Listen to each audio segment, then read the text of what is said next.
On the hunt for planets and solar systems, the Kepler Space Telescope monitors only one region of the night sky, in the constellations Cygnus and Lyra.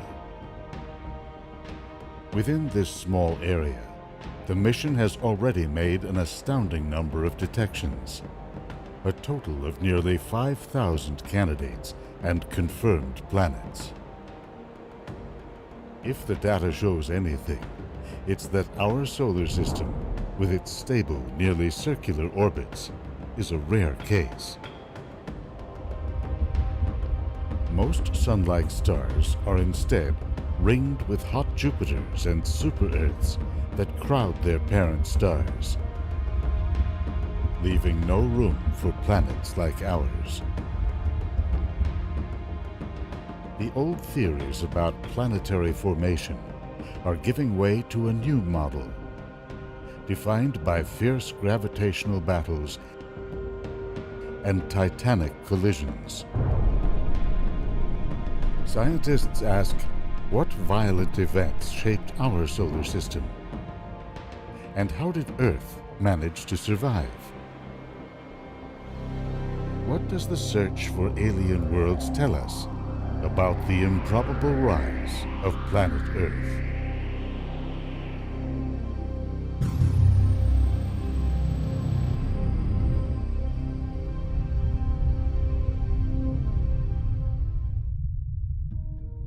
No doubt, our fascination with the night sky traces back to the dawn of our species. The movement of stars across the sky, the endless cycles of the moon and sun, the passage of seasons and years, defined the arc of our lives and inspired a sense of wonder.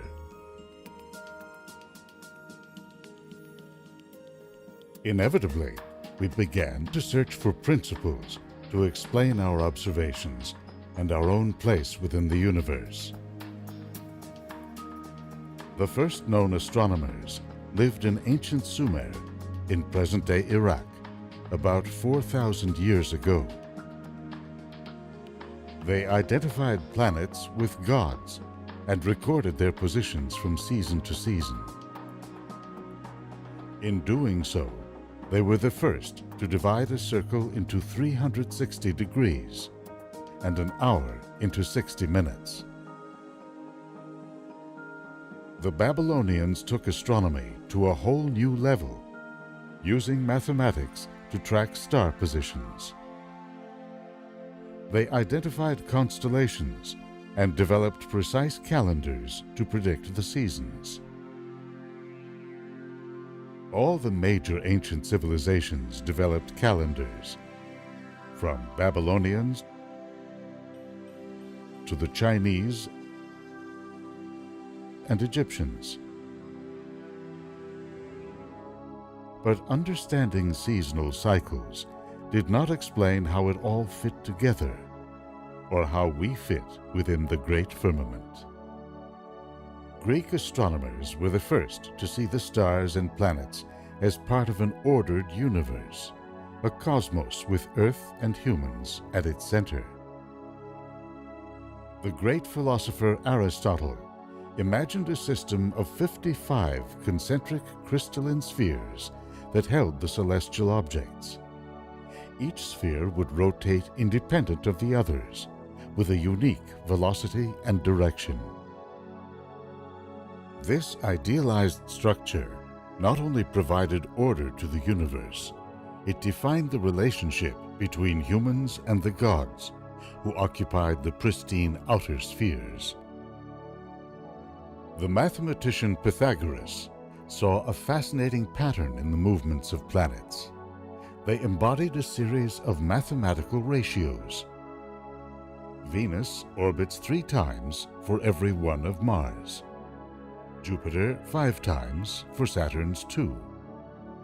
These harmonies became known as the music of the spheres. But there were some disharmonies that needed explaining. Planets varied in brightness. Some appeared to switch direction.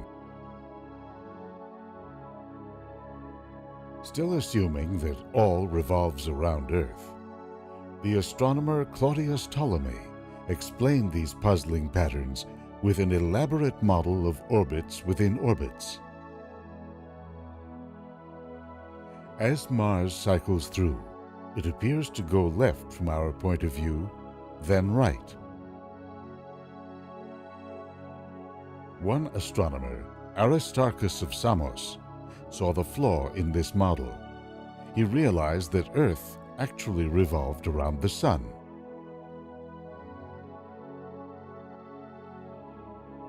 This new assumption offered a simple explanation for Mars' apparent change in direction.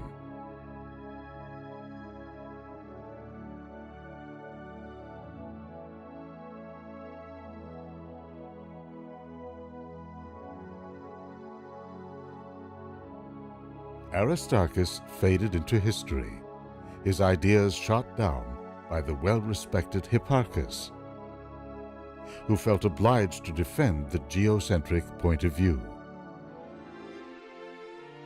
It took another 18 centuries for the heliocentric model to get another hearing at the dawn of the scientific revolution.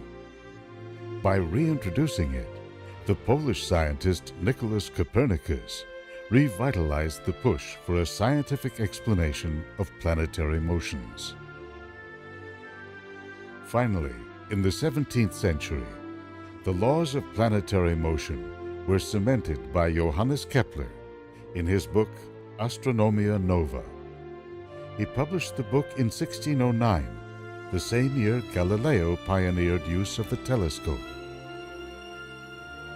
By noting that the planets orbit in ellipses rather than perfect circles, Kepler showed how they can change speeds in the course of an orbit, or grow brighter by moving closer to Earth. Like Pythagoras so many centuries before, Kepler was fascinated by the lockstep relationship between some planetary orbits, what we now call resonances. To Kepler, these harmonies were evidence of the perfection of creation. They were the work of the ultimate master of geometry, God.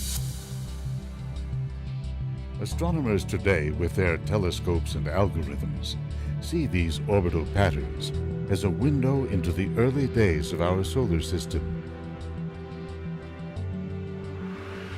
Far from an ordered, perfect system, our solar system was formed in a violent and chaotic period that accompanied the birth of the Sun and led to the improbable emergence, you might say survival, of a planet we call Earth. It all begins about 5 billion years ago. Somewhere out in the galaxy is a dense and expansive cloud of dust and gas.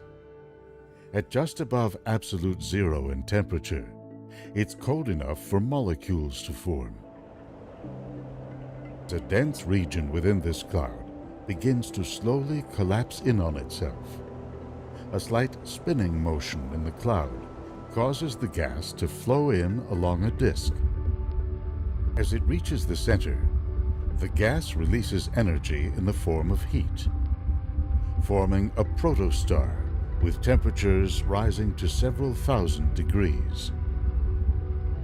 High-speed jets begin to shoot out of its poles. After a few million years, thermonuclear fusion begins in the core.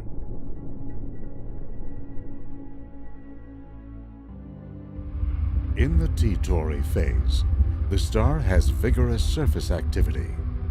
Solar flares and eruptions account for their varying brightness. By linking an array of telescopes into one large observatory, a process known as interferometry, we can observe the star's irradiated disk. Once only a remnant of the star's formation, the disk begins to transform. This is TW Hydrae, a star 176 light-years away. Using ALMA, the Atacama Large Millimeter Array Telescope in Chile, astronomers have observed gaps within the disk. That's a sign that planets are beginning to form. Within the most prominent gap, 23 times the orbital distance of Earth, a planet 16% the size of Jupiter is taking shape. Another star, HL Tauri, already has multiple prominent gaps despite its young age, less than 100,000 years old. The standard explanation, the so-called accretion model, holds that planets grow slowly within such disks.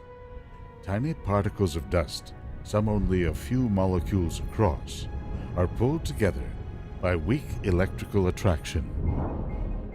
The particles, now slightly larger, begin to bump into each other, growing into sand-like grains, then small rocks. The speed and chemical composition vary from rock to rock, causing some to combine, others to break apart. For those that do merge, their velocity increases, and so do the chances of shattering. Little by little, the rocks continue to grow in size. Soon, they have a gravitational field large enough to attract other rocks. If a so-called planetesimal becomes large enough and is located far enough from the Sun for water to turn to ice, it begins to accrete gas on top of its rocky core. This is the path to a Jupiter-like or Jovian planet. If a planetesimal is closer to the Sun, it may become a terrestrial planet, like Earth. Over millions of years, the theory says, the protoplanetary disk would evolve from a cloud of dust and gas to a collection of planetary bodies of all different sizes and classifications. But this theory fails to explain a few simple observations. How did giant Jupiter form on such a short time scale? How did Uranus and Neptune grow in the sparse outer regions of the disk? And why is there so little overall mass within the inner part of the solar system? Most of the mass of solar disks is packed into the inner region. And yet the combined mass of Mercury, Venus, Earth, and Mars is a little more than 0.5% the mass of Jupiter. Recent observations have led astronomers to adopt a whole new model of planetary formation and a radical new story of our solar system's birth. The ALMA Observatory captured the disk surrounding the star HD 142527.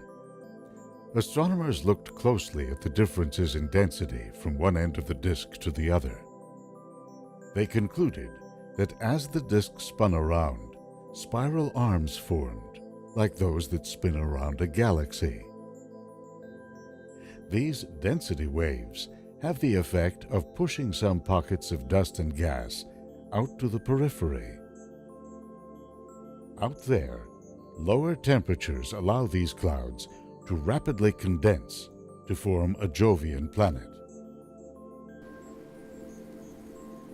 This still doesn't account for the formation of terrestrial planets, or for the bizarre distribution of planets in other solar systems. Using the Kepler Space Telescope, astronomers have identified over 5,000 extrasolar planets. Some are unfamiliar, like the Chthonian planets. These extremely dense bodies are the remnant cores of gas giants that have had their atmospheres torn away by stellar winds. Then there is a class of large rocky worlds, super-Earths, up to 10 times the size of our planet. The majority are of a type foreign to our solar system, large gas planets that orbit close to their parent star. Some are packed so close to the star that their orbits take only days or months. These giants would have formed further out and migrated into the center, drawn by gravity. Scientists now believe that our solar system was not immune to such dramatic planetary movements. A new theory suggests that it happened over the course of about 600,000 years in a series of events they call the Grand Tack. The story begins during the early stages of solar evolution. A super-Earth could have formed near the core of the solar nebula. Soon after, the Sun came to life when nuclear fusion ignited in its core.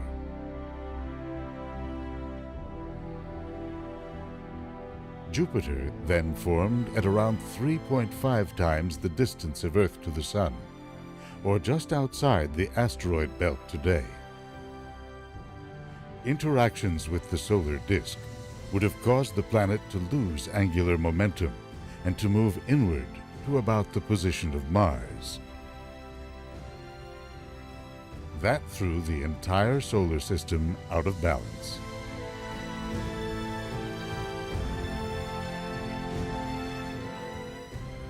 As it moved inward, Jupiter captured some of the rocks and planetesimals. It sent others into a flurry of shattering collisions. These collisions reduced much of the mass of the inner solar system to dust and small rocks, which then would have drifted down into the Sun. Our hypothetical super-Earth would have suffered a similar fate. If not destroyed by a series of unrelenting collisions, it would likely have been consumed by the Sun.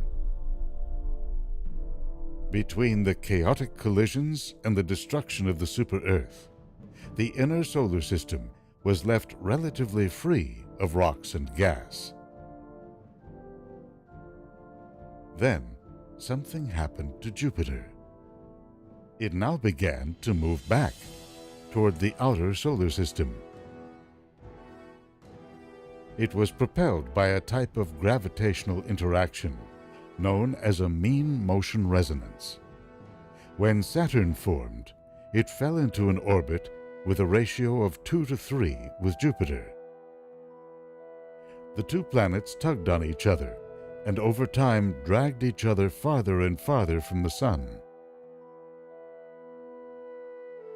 Meanwhile, with its remaining mass ground into minuscule fragments, the inner solar system was left with a clean slate.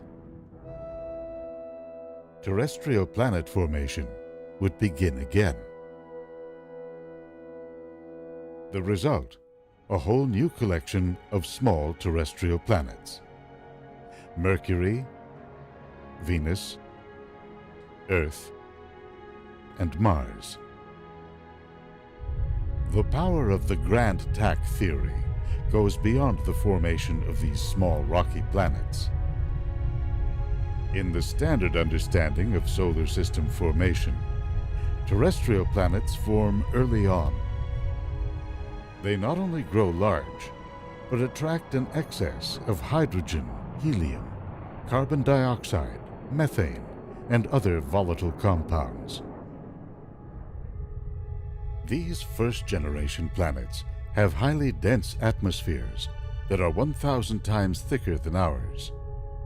Extreme surface temperatures make them uninhabitable. Earth, a second-generation planet, formed with a comparatively thin and shallow atmosphere, resistant to overheating, yet substantial enough to support moderate temperatures. With these initial conditions in place, Earth developed into a habitable world, home to over 8 million distinct species of plants and animals, and untold others that have come and gone over its long history.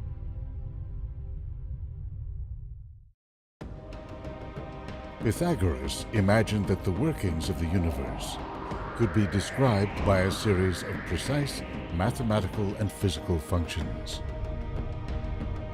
We now know that solar systems like ours are the result of countless events on scales ranging from the collision of particles of dust to the formation of a Jovian planet. Long ago, the accumulation of such events gave rise to our solar system. The havoc of a giant planet crashing toward the sun.